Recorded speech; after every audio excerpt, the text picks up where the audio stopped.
Introducing the all-new Corolla.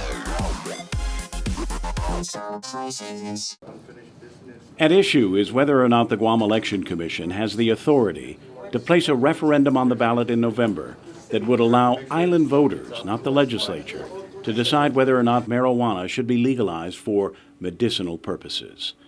The original proposal to place that question before the voters was introduced as Bill 215 by Senator Tina Muñoz Barnes. It passed by a vote of 14-1, with only Senator Dennis Rodriguez dissenting. Governor Calvo let it lapse into law without his signature. But the Election Commission had questions about whether or not they could legally put such a referendum on the ballot. So they asked for an opinion from their legal counsel, Jeff Cook, who concluded they could not. Cook argued that the new law was inorganic because the Guam legislature cannot transfer the responsibility of passing laws onto the voters. Our ministerial duty is to put it on the ballot. That's what we've been told to do. And the question is does the legislature have the authority under the Organic Act to tell us to do that? And the only people who can really decide that is the Supreme Court, or, well, a court. And that's where there's obviously the disagreement right there, is the interpretation of the Organic Act, because that's our Constitution. So all I can say is yes, I agree. It's a process. It's a procedure. It's a ministerial act. We're not taking a position on the issue itself. It's just, should it go forward in this process?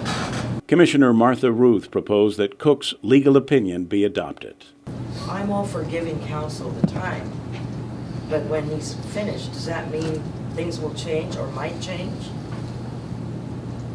Because I was going to say on that note, I move that we accept and adopt the opinion of our legal counsel and suggest in informing the legislature of our action, suggest that they take it to the courts, because it will come up again. Because if we accept the legislative submission as is, based on 3 GCA, you know, anything that is substantive before the legislature could merely be passed on to the Election Commission for placement on the ballot. And I personally would not want to see that happen. But other commissioners objected, asking for more time to review the 2 new opinions that have been submitted to the Election Commission that disagree with Cook's assessment. One opinion was solicited by the bill's author, Senator Barnes, from Attorney Julian Uggan. The other opinion was sought by the bill's co-sponsor, Senator Yamashita, from Attorney Jim Espaldon.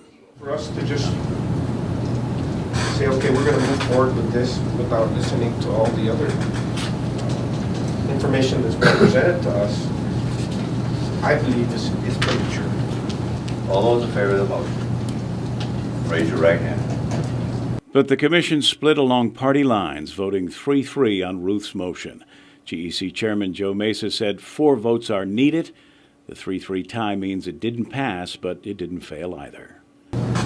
Likewise, there's a tie. That's we're done. I would have broken the tie.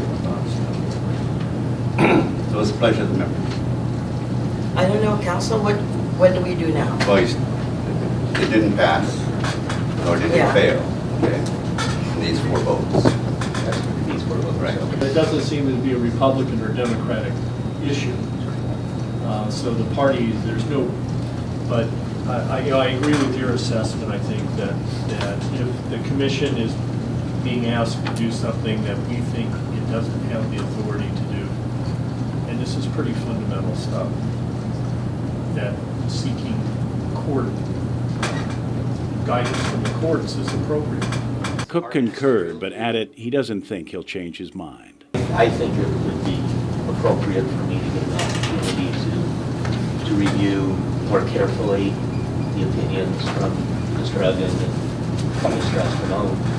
But based on my initial review, I would say I don't see anything there that's necessarily going to make me change my position and my proposal to my advice to the council, the commission. The Election Commission will take up the issue again at their next meeting, which is next week on Thursday. Kevin Kerrigan, PNC News.